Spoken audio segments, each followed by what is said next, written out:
Hello, everyone. Welcome. I'm Terry Modishead. I'm the Executive Director of the Centre for Legal Innovation at the College of Law, and I am absolutely delighted to welcome you back to this, our fifth episode. How quickly they are all going in our Women Legal Business Founders and Leaders series.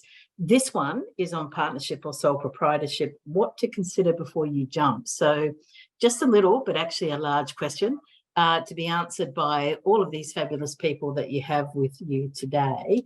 Your facilitator for today's session is going to be Shetell Dio. Shetell does a million different things, but I'm just going to say, by way of introduction today, she is the founder and principal solicitor of Shakti Legal Solutions, but also has amazing roles that she's going to tell you about with the Diversity Collective, the college, actually, the Diversity Council of Australia, and also the Queensland Law Society. So with that having been said, and again, a huge welcome to everyone, a huge welcome to you, Shetell, Natasha and Kelly. I'm going to hand it over to you, Shetell. Thanks, Terry. Before we begin, I'd like to respectfully acknowledge the traditional owners of the lands on which we're all dialing in from today. For me, that's the land of the Yugambeh language-speaking people, otherwise known as the Gold Coast here in Queensland. For those who are located in other areas, I highly encourage you to take a look and familiarize yourself with the traditional owners of the land from where you're dialing in from today, and appreciate that sovereignty was never ceded. And I'd like to pay my respects to the traditional owners, past, present, and emerging as well. Thank you, Terry, for the introduction and for the opportunity to facilitate this amazing session. I'm quite invested in this session, as that was it was a question that I had to consider. So a bit about me and my background before we jump to the panelists who will be doing the rest of the talking for the rest of the session. I started Shakti Legal Solutions. It's a low bono practice aimed to service the missing middle. In addition to that, I do some diversity and inclusion work. So equity and accessibility underpin most, if not all, of what I do and how I do it, which is why I stepped into the diversity and inclusion space and do some consulting in that area. And I've recently joined as the knowledge program facilitator for the Diversity Council of Australia, and I'll be leading their anti-racism program throughout Australia, which is really cool and exciting.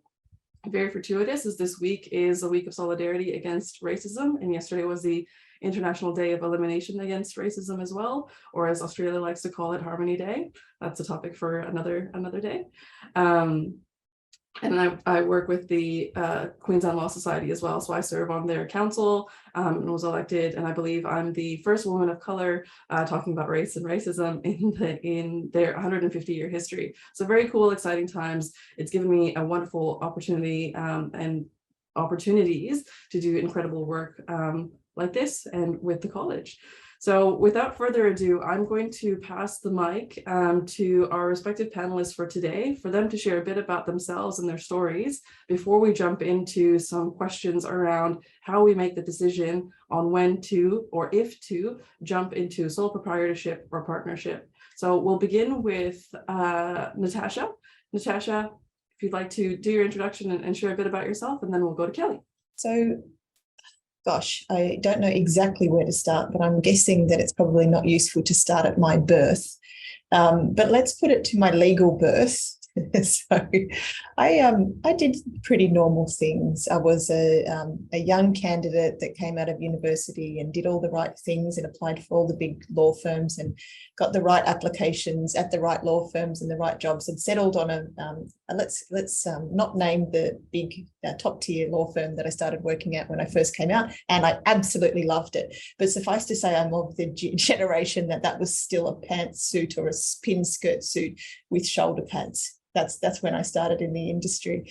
And it was also a time that I started where nobody, aside from a few female partners, which there weren't many partners, had at that time maternity leave.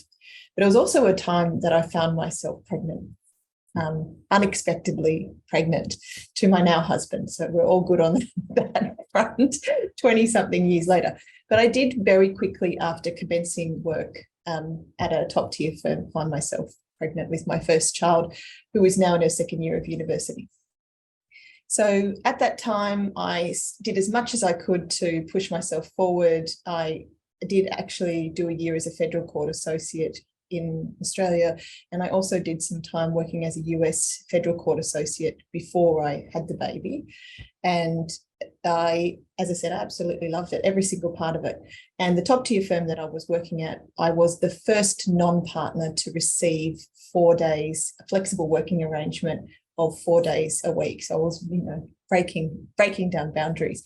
However, after being given this little tiny infant, and I'm also married to another lawyer, can I just say, having this little tiny infant who was about this big, and being sick, my 6 months of maternity leave were over, I found that I wasn't able to go back to work. I just couldn't bring myself, because even when I was pregnant, this is before all the regulations became too Fair Work Act, whatever, I did definitely work till midnight, even when I was 8 months pregnant at a top tier firm. So that was normal, and I probably wanted to do that. So I had the baby, and then I think the bit that's interesting about my story compared to most people is I went on to have 4 children very quickly thereafter, and basically followed my husband around working in lots of different countries. So we became expats, and I was giving birth or breastfeeding non-stop pretty much for 10 years, and was basically a stay-at-home mum for 10 years. So again, that's probably highly unusual for, I know there's some of us, but there's not that many. And sometimes I do ask myself the question when I look at my younger contemporaries who are approaching the problem of how to engage with parenting at the same time as they're trying to just smash through legal boundaries, be amazing lawyers. I'm not always that sad that I didn't really have the choice, because I only had to choose between either working 4 days a week until midnight and being a parent, or one or the other, whereas now you can do 2 or 3 days a week, and there's more options, which means sometimes people feel just completely overwhelmed by how much work that they have to do. But anyway, I'm here to tell you a very different story, which is after that 10 years, and I beautifully packed my youngest child off to his first year of kindergarten or pre-primary, depending on what state you're in. I'd done all the sitting reading by the side of small children. I then went and applied to go to another top tier firm, which again was absolutely terrifying, because imagine if you've had 10 years off, and I wasn't quite just baking cookies, I was learning languages, and I had run a not-for-profit in that time, but I was pretty scared. And I really did think that maybe the choice of being a stay-at-home mum meant I'd never work again as a lawyer. But anyway, to their credit, Herbert Smith Freehills hired me as a litigator in Perth, which, a shout out to Mal Cook, who hired somebody who hadn't worked for 10 years. And as it transpired, that worked really, really well for me. And one of the things I would say is I have a reasonably unique mind that definitely didn't look the same as most of the people I was working with at that time. And I think that was because the last 10 years I'd been doing very, very different things to the same people that I was now sitting next to in the office. So I was, in terms of, Chantal, you talked about diversity. In terms of neural diversity, I had done definitely some different pathway structuring when I walked in the door. And what that meant was when I got to HSF, I was completely underprepared in many ways, and was kind of crappy in some of my skills, and especially IT skills, which is kind of amusing when you see where I go. I definitely was out of practice with tech. But at the same time, I also was now an adult, so I had some big female type opinions. I wasn't scared of the hierarchy, so to speak. I wasn't necessarily intimidated by things because I was the same age as a lot of the senior people in the firm. And also, definitely had this big question mark, which I've said many times on the record, where I said, okay, if I've had 10 years off and we're still doing exactly the same things inside the law firm, how did that happen? I would have thought there'd been a lot more structural change, because I knew that technology had shifted so much in terms of automation. Not quite as much as we've just seen in the last few months with AI, but there had definitely been a big shift. So let's press into that for a second. But basically, in the space of 3 years, I went from being a solicitor in the Perth office to being the global head of digital law across 15 global offices at Herbert Smith Freehills.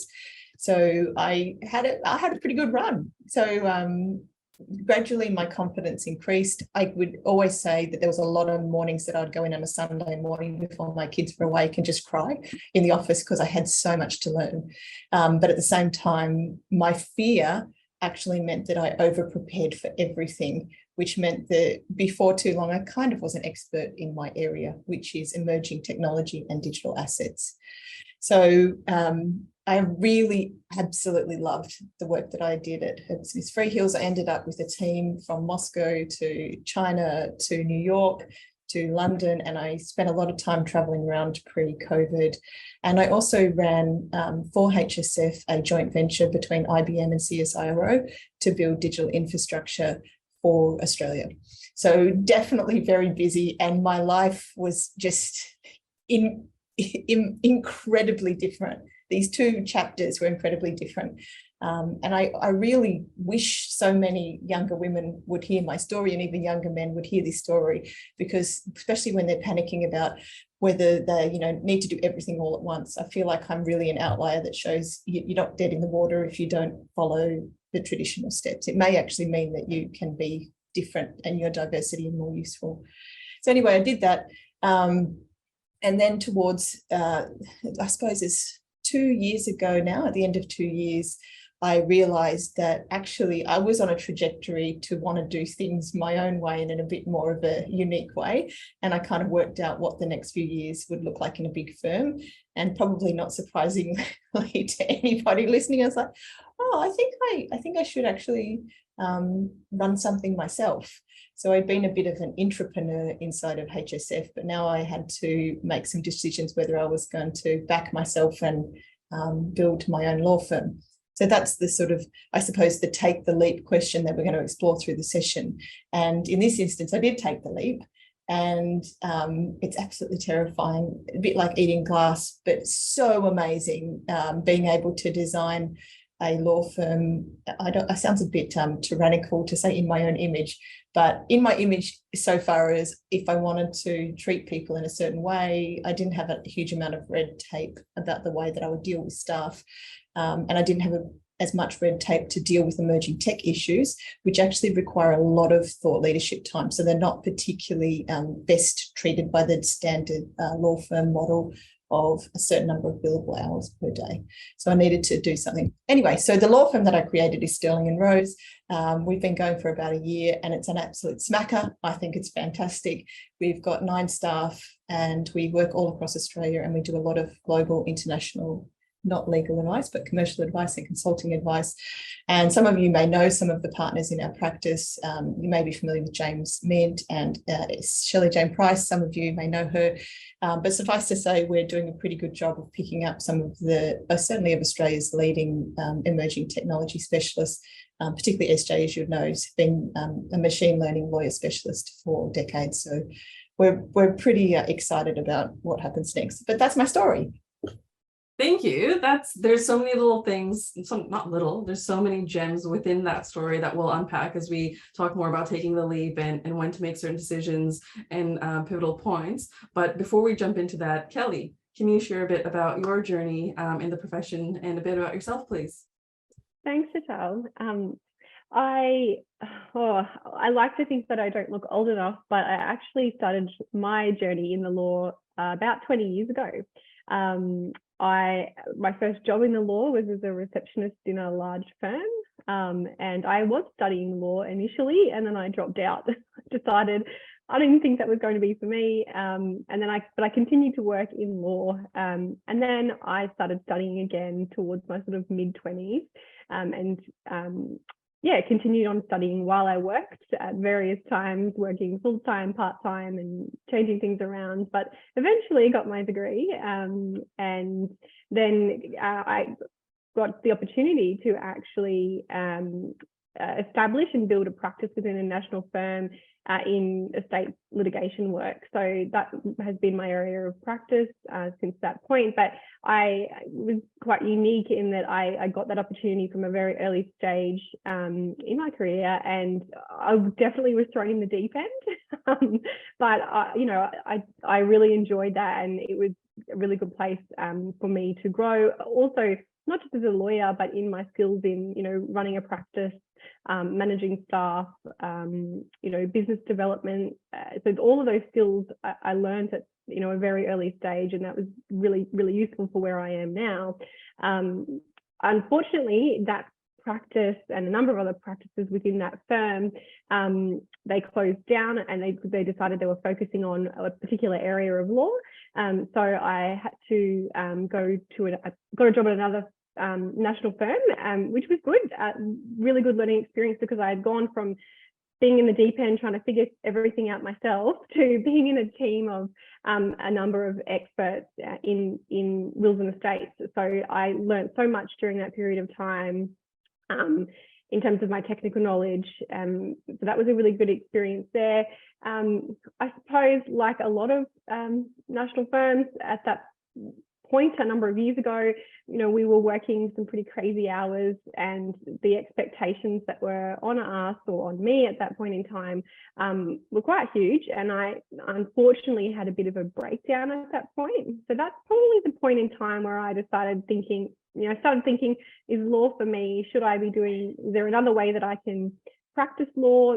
How can I make this work where I'm not having nervous breakdowns at work? So that's when I started thinking about what I should do. I then fell pregnant with my son at that point, and I had a year off of maternity leave, and that was probably the best year for me to step back, I guess, and gain a bit of perspective about what I was doing and where I was heading and what sort of my next step was going to be. So I returned to that firm for a little bit, and I decided that wasn't for me. I tried moving to another firm thinking, okay, well, maybe it's just the place and I'll figure it out.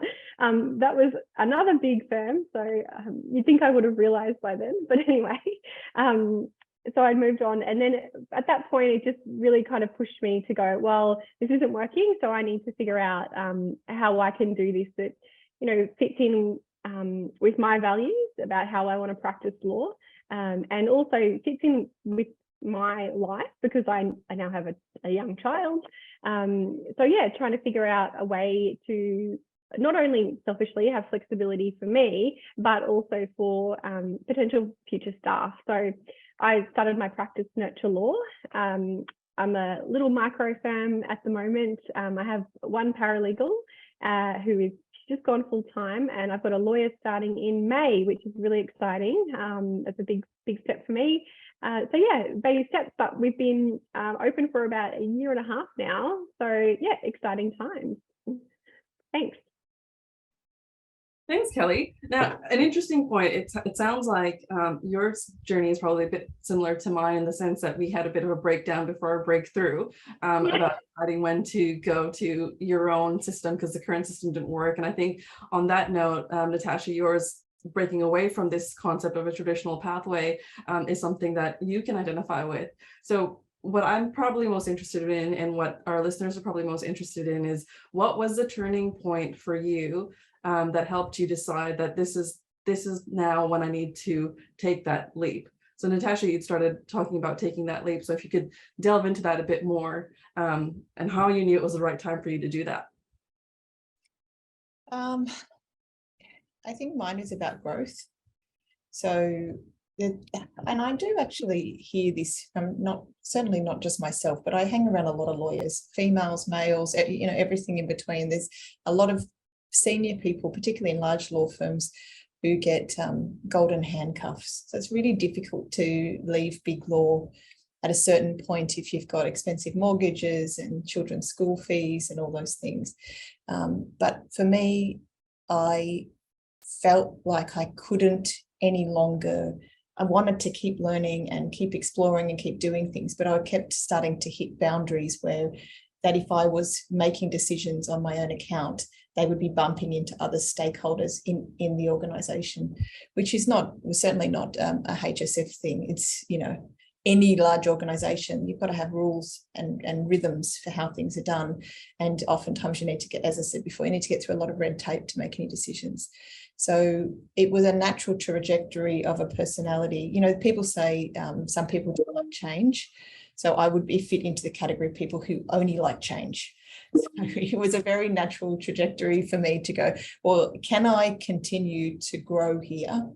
Or am I going to spend more time on working out how to move, certain questions around angels dancing on a pinhead around red tape?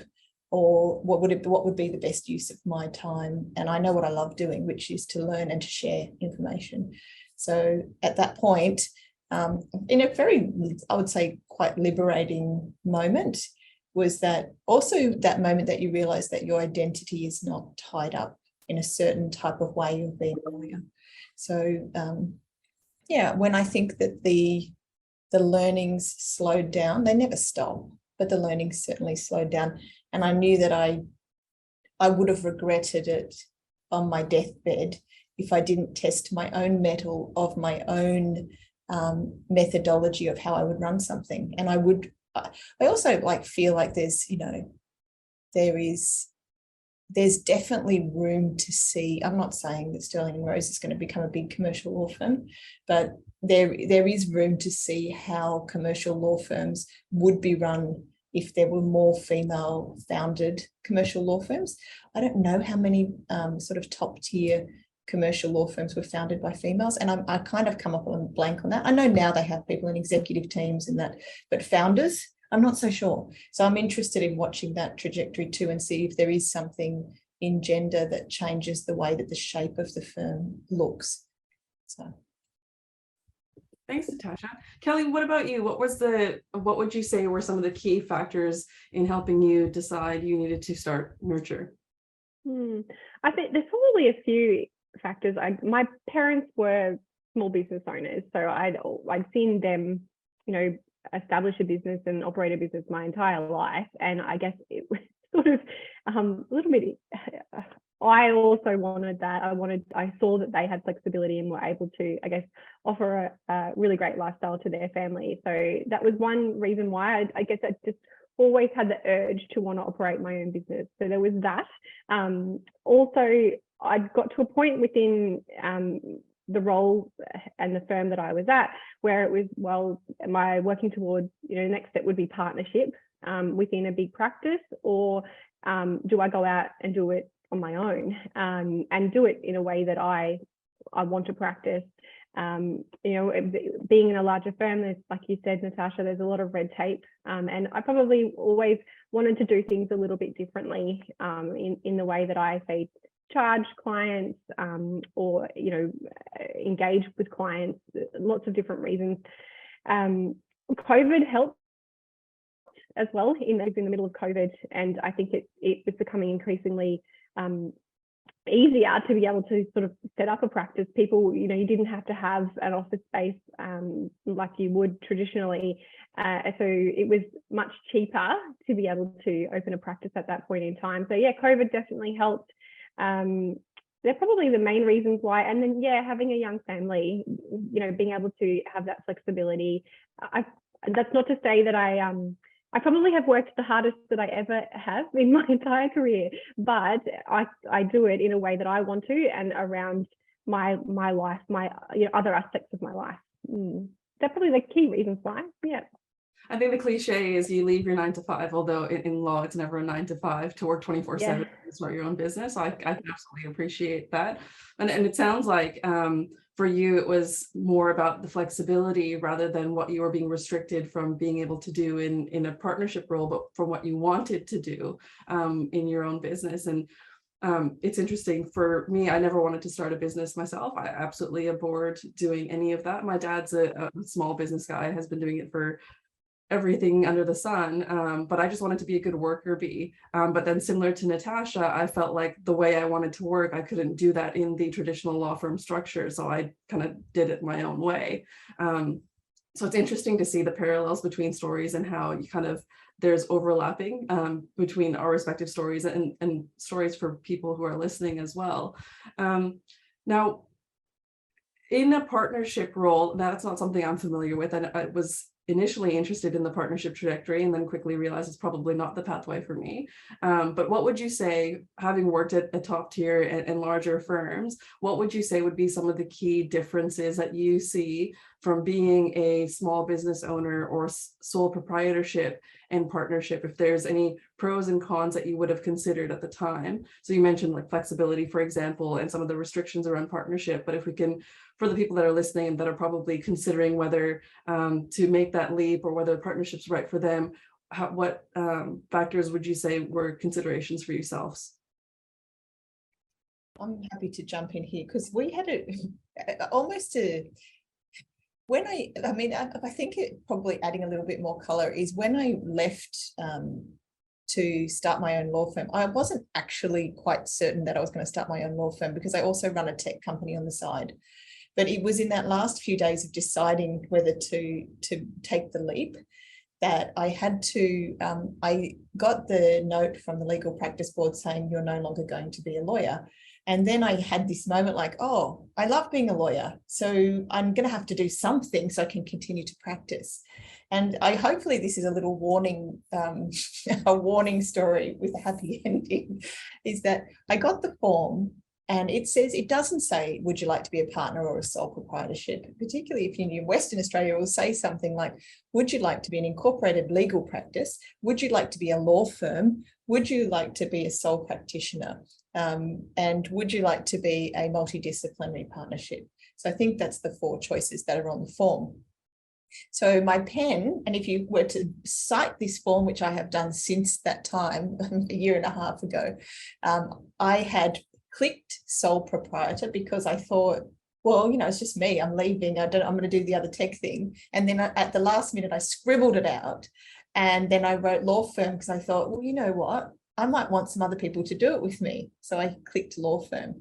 Now, this is the warning to other people, is then when I actually got some people together and we sat around, and as I said, I'm married to a partner at a law firm. My other founder partner was also married to an ex-lawyer at a big law firm. We literally took butcher's paper and then decided, well, what do we want this practice to look like, not look like? And the thing I realized really I found very frustrating in a big law firm that was a partnership was that it's really hard. Even the best willed people, it's very difficult in a partnership to make decisions. And it's really difficult to make decisions in respect of technology.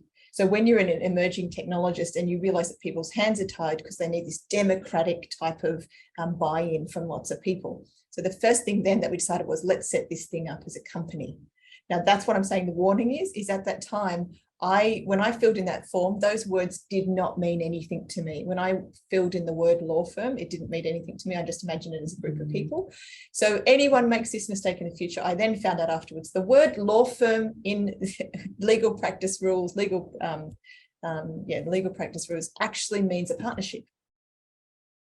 So you have to be very, very careful to then go back and amend your firm, which I worked at when I was doing the legal practice board course, which you then have to do when you're a principal, that actually I had set up an incorporated legal practice, which meant I had to go and do a whole lot of fixing things up because I started a company.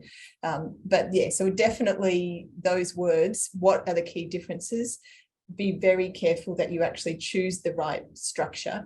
And for me, of course, things like the reason I've set up an incorporated legal practice is tax. It's, as I said, governance and decision making. You don't necessarily have to make these democratic decisions where everybody has buy-in to everything that gets done. The key differences in terms of partnership and sole proprietorship. I mean, for me, obviously going solo was a huge leap. I think the first week I opened, I was definitely wondering, what the hell have I done? I've just left a really secure job, that I'd been in for a long period of time. What was I doing? I didn't know where my first client was going to come from. So yeah, that, being on your own solo can be quite daunting. There's no, I don't have anyone in the office to be able to troubleshoot things with, talk with about business decisions or client matters.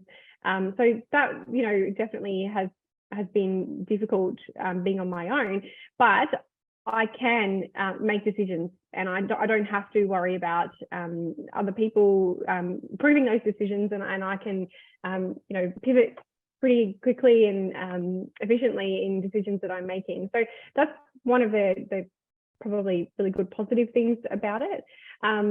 I think, you know, even though I am on my own, I don't necessarily feel like I am. Like, I've grown a number of networks, you know, other like-minded lawyers in a similar position to me.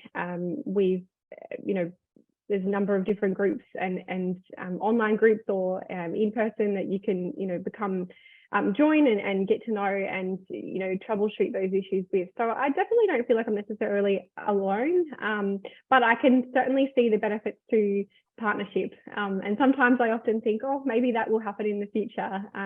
But at the moment, I'm happy being solo. I appreciate the three of us are all sole practitioners and sole proprietors. So the perspective of the practice, when I think of should I have gone through a partnership point of view, what comes to mind, especially when I'm sick, is, oh, sick days would be great. And having the sustainability and just being able to, now this is probably a very naive interpretation, being able to go in and do the work and come back and not worry as much about the business side of things. Because when you're a sole proprietor, you're, and I'm sure both of you relate, you have to look at the business side of things and also the legal side of things. So every day is a bit of a decision and a juggle between, am I going to do the practice of law today? And how much of that day is going to be split doing the business side of law? Or do I set a day on the weekend or a Friday or a day at the end of the week to do my end of month? And depending on how big or small your infrastructure is, you might have a team that's big enough to do it. But I'm sure when you're starting out, it's just you doing all of the things. You're the marketing, you're the business development, you're the finance, you're the accounting. And if you have a trust account, that's also you as well, and the auditing and the regulatory and all that kind of stuff. So while I can hear, and I think all of us agree it was the best decision for us to jump out and do our own things, there are quite a few considerations. You kind of have to love the business side of things as well, because otherwise the firm won't be successful. I mean, both of you have your business now and have great teams by the sound of it. And Kelly, you have a background in business from your family and what you've seen and how they've run their businesses. So I think that's a big key determining factor for people as well. If you are considering sole proprietorship, do appreciate that there's a big chunk of the business side of things that need to be considered and incorporated. And if you don't like doing that stuff, you probably want to find someone who does and have a partnership or a team where they'll take care of that, because it's not as easy or as simple as, I just want to do law on my own terms, so I'll go start up my own law firm. Would you say that that's a fair assessment, Kelly and Natasha? Definitely from my part, but I knew that I didn't like doing huge amounts of administration, so I definitely hired and used third parties to do that. I mean, you can't run a law firm without doing mega amounts of governance. Yeah. There's just a lot, as everyone here would know. But at the same time, I knew very quickly that I needed to have full IT support. I wanted to have a full accounting support. So I have in some ways taken more of a risk because your outgoings are much higher immediately if you've got business services style support. But I also knew that I'd been practicing for a long time with a huge amount of support that sort of cleared the way for me to get out and do the things that I'm really good at. So I wanted to emulate that. So let's see if that model works. But I would say at Sterling and Rose, we definitely have used the big law firm model of having quite a bit of support to clear the way for the lawyers to get on and bill, basically. Yeah. I think, well, for me, when I opened the practice, I wore all the hats for a fairly significant time at the start. I've been operating for nearly 2 years now, and my paralegal started about 9 months ago. So before that, it was really just me, and I still do wear a lot of hats when it comes to things like, you know, trust accounting, marketing. Like, there's just so many aspects of the business that I cover, and then having to do you know, the load of a lawyer as well. So there's a lot, but I also really enjoy that side of the business, and I get to be a little bit more creative in, you know, designing a service offering or whatever it might be, how I'm marketing. I really like using that part of my brain. So I enjoy that, but I think you definitely need to enjoy, you know, or have some of that skill set to be able to be operating. Yeah, definitely. Yeah, because I think the flexibility piece that has been the motivator for most of us to go do our own thing might be changing just a little bit within the partnership space as well. Like, there's no one here to kind of advocate for that, but anecdotally, it seems like traditional law firm structures are being a bit more amenable to flexible working arrangements, especially post-COVID. So that isn't the only deciding factor, though it probably was a big one for us prior to COVID and during COVID times. I'm also mindful that talking about sole proprietorship and partnership in a binary is probably not accurate, because there's such a plethora of options in between that, in between all of those. So did either of you consider different options, or was it in your head that it's either partnership or proprietorship? And if that was the case, how come it was just those two? Kelly? Look, I was talking to someone about this the other day, and I, think back, and if I had my time again, I guess I might have gone into, say, legal ops or something along those lines, because I really enjoy, the operations of a business, in particular a law firm. So I often wonder, or maybe I should have gone down that path. But at the time, I don't think that was necessarily, even like I'm talking, 2 years ago, 3 years ago, that wasn't really a recognized, I guess, or, option at that point. So things have changed a lot, even in the last few years since I started operating. There's positions in legal tech. There's just so many different options in-house. But yes, at the time, I think I did feel quite, that they were the only options to me, or I was just going to get out of the law altogether. So there's a lot more options now. Yeah. I think visibility of those options, as well as we see more people talking about the different and traditional pathways or the untraditional pathways that they've taken, and realizing there probably isn't a traditional pathway in law anymore at all. I think there's more awareness that these different options are available. Natasha, what about you? Was it always those two options for you, or? To the extent there's a binary that's sitting in there, and binary is probably never correct, but to the extent there's a binary in there, I think what it's trying to capture is, say, do you want to do it by yourself when you jump, or do you want to do it with other people? And there's a proverb that always spoke so beautifully to me, a Chinese proverb, which said, if you do things by yourself, you go faster, but if you do things with a group, you go further. And I think that's quite apt in these circumstances, because I know that people management is some of the biggest, and you can talk about it from emotional management, HR management, but even just how many seats you need on a tech user requirement, IT servicing. It starts to multiply the complexity of your business the more people you have around you. So you could say that's a detriment, but at the same time, in terms of, for me, I knew I didn't have the answer to every question.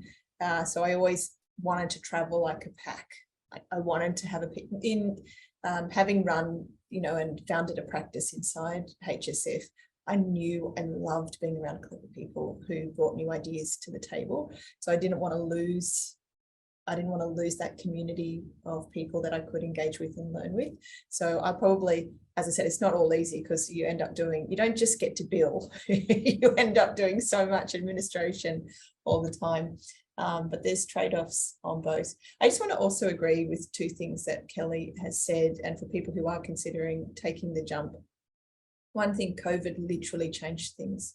It totally changed the barriers to entry, because it wasn't that long ago that I was this Brady Bunch box with the label HSF at the corner. But if it was just coming to our beautiful, stunning HSF offices versus to Natasha's upstairs granny flat, it's quite a different offering. Whereas when I'm in a box, this Brady Bunch box, however you receive my advice, and if it's top tier advice, it gave the opportunity to do something different in a way that hadn't been there before. So COVID really removed those barriers to entry of providing top tier advice as a boutique. And the second thing was about the creativity. So even though I'm lamenting all the business admin that I have to do, probably the big thing for me about what I loved as a lawyer and loved in my practice at HSF was that I got to help lawyers be creative. And I wonder that we're not going to need to do more of that, considering the rise of AI and the large language models, that I absolutely love doing our design work and being able to create our artifacts and our marketing, because just doing legal advice can be a bit boring sometimes. So those things are, they're some of the best parts. And not having to ask 50 people's permission to change something. Wow, you can just do it. Now, with the wisdom of hindsight, is there anything you would do differently if you had the chance to go back and do it again? I probably would have done it sooner. Yeah. Cool. Yeah, I think so. And not being so, I guess, afraid to make those, big decisions. And, I guess some really good advice that I received early on was, what is the worst that can happen? You're very employable. You will get a job again if it doesn't work. And I think, we think that if we fail at something, that's it, we failed. But I just think that it's more of a learning experience than anything. And I think that was some really good advice. And I wish I probably had done it sooner. And maybe had explored partnership at that point, but that doesn't mean to say that I can't in the future. But I think another good, I don't know, this is not specifically your question, but another good point would be, it's so important, I think, to niche when you're, say, particularly if you're going solo.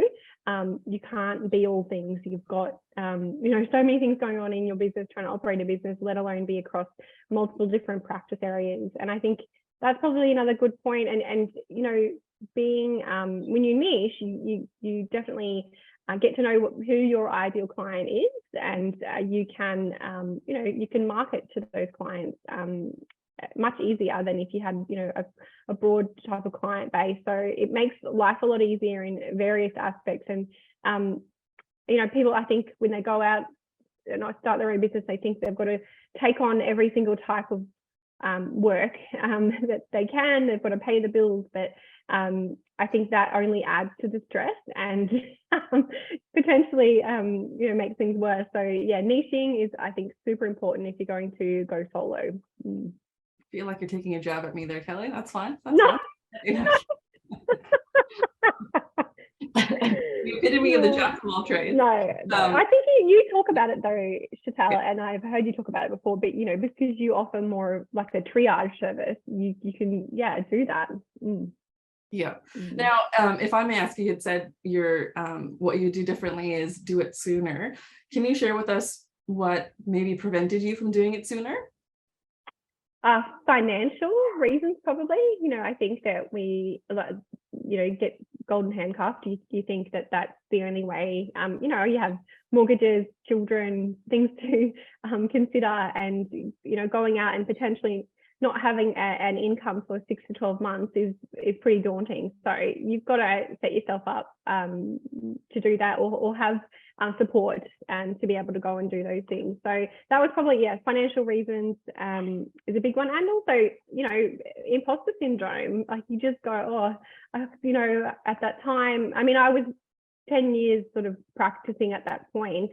And just imposter syndrome, thinking that, I couldn't possibly go out and do that on my own.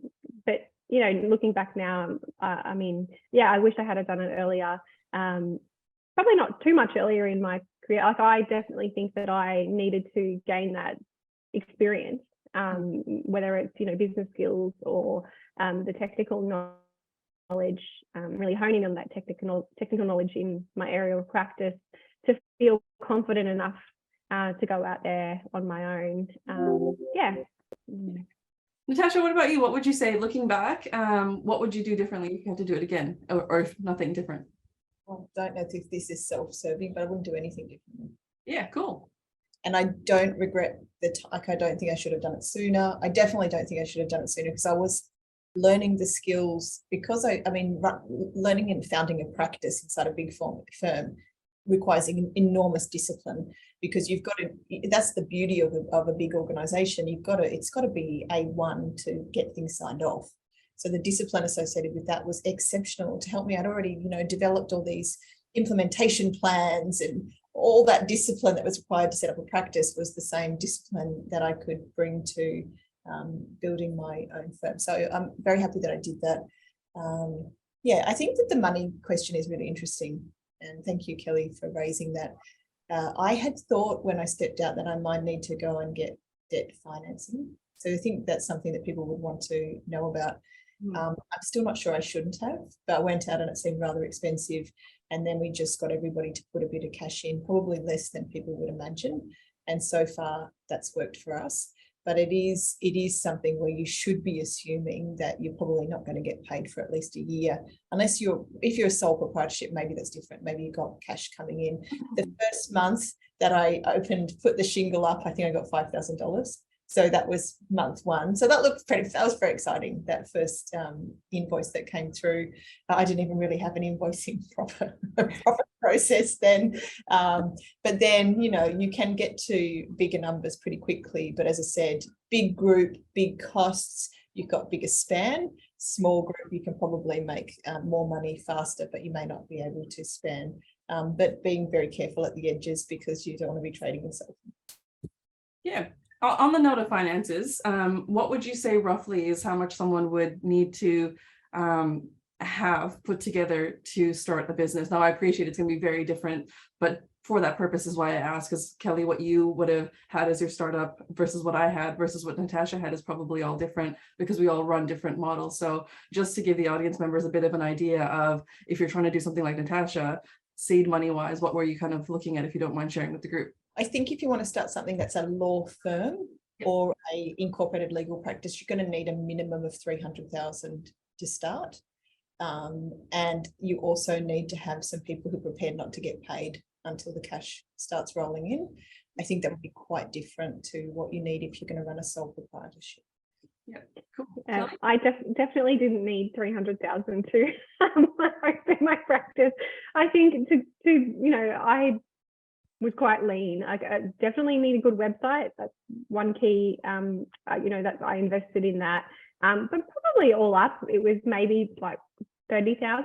Like you can do it. I mean, I did not have to have an office. I have had a serviced office. I'm looking to lease the premises at the moment, but at that point in time, I just had serviced offices and I worked from home a lot, and I would go and see clients at their home or at those offices. I didn't have that expense. I didn't have staff to pay initially. I literally did everything myself. So you can do it quite lean, but those expenses definitely start adding up though. The more I guess income and the clients that you're taking on, the more expenses there are. Yeah. And by contrast with my firm, I think it was less than 10,000 to start up the firm and get everything up and running. So I think it really depends on the structure and how you're wanting to run it. So yeah, for anyone considering that. One more thing on that, Chantal, is there is some really interesting research on female founders versus male founders on this. Sorry to bring everything back to gender. There's really interesting research, which is that female founders tend to be more conservative on the risk that they will put onto others. So when I'm talking about what capital startup you need, I actually think that the figure that I've given you may need a lot less. Like you could literally have got away for a bit less. But for me, I don't want to have anyone who's, there's a risk that I'm playing at the edges every month to have people. But again, on a sole proprietorship, that's totally different. You can almost get away with nothing.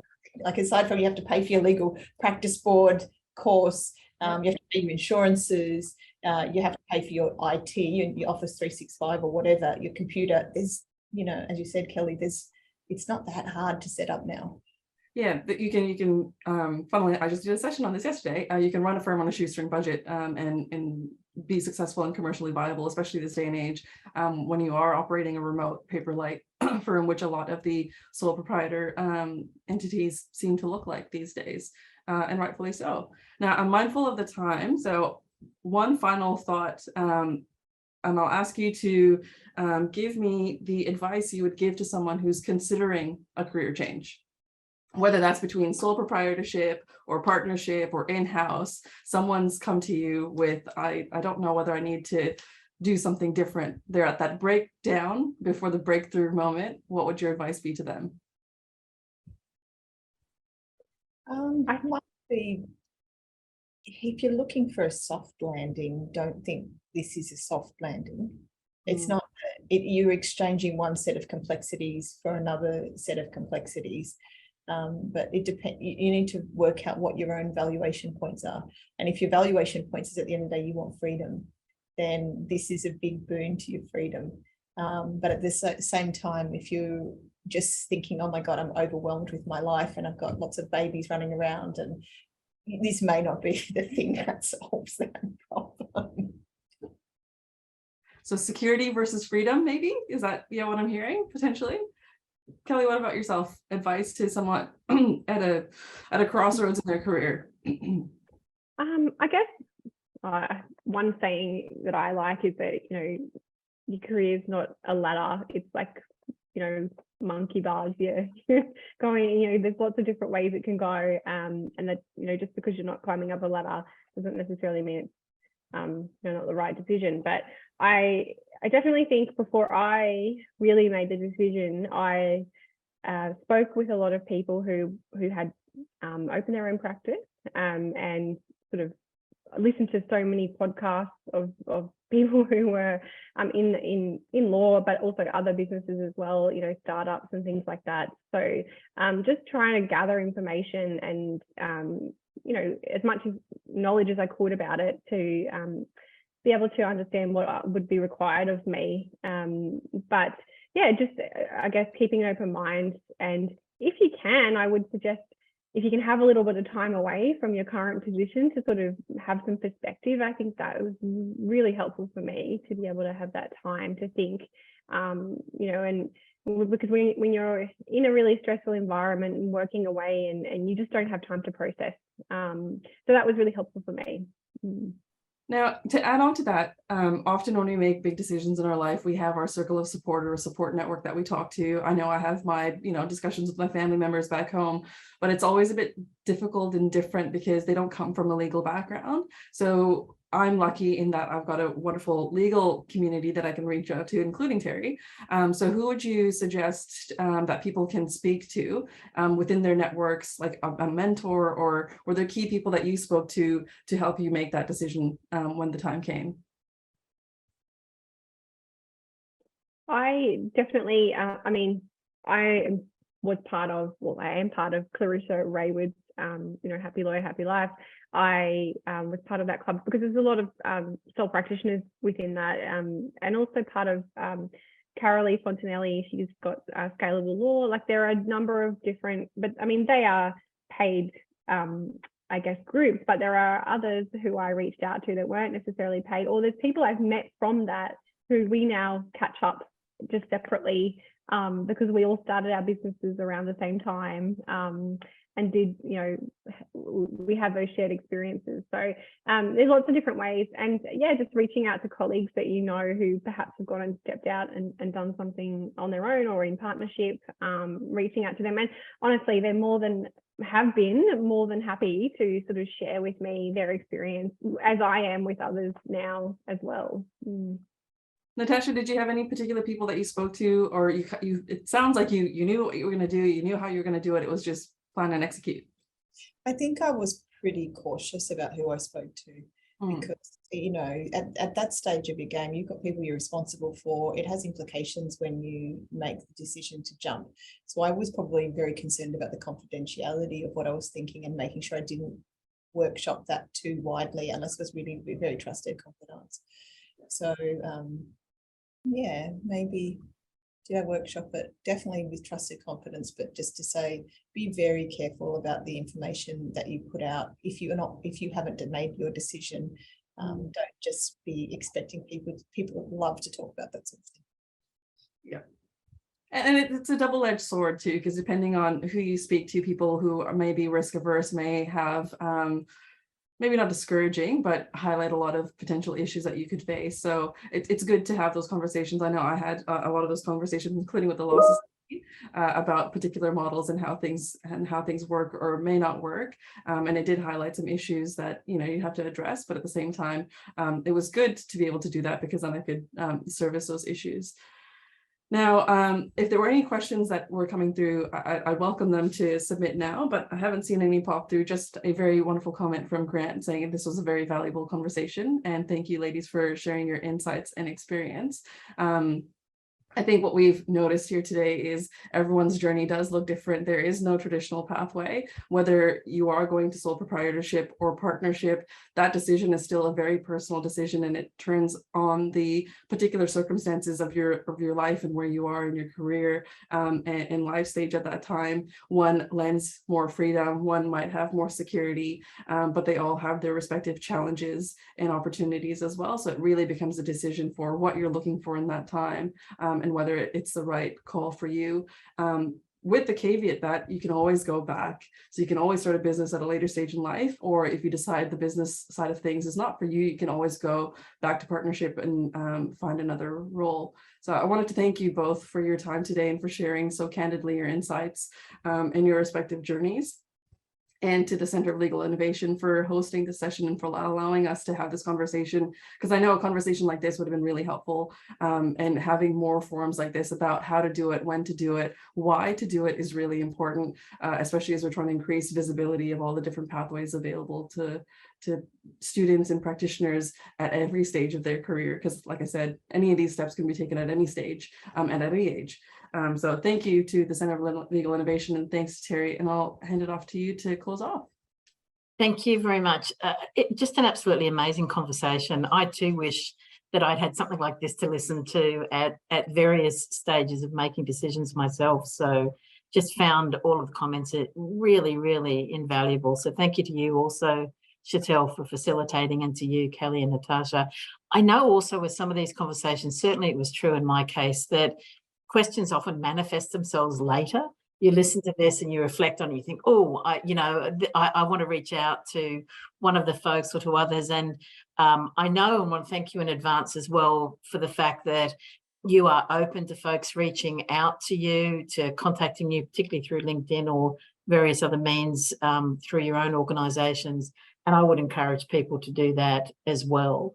And of course, reach out to the Centre for Legal Innovation if we can help you as well. So thank you very much, everyone. Thank you for joining us. And for those that will listen, absolute pleasure. Again, fantastic conversation. Very grateful. Thank you very much. See ya.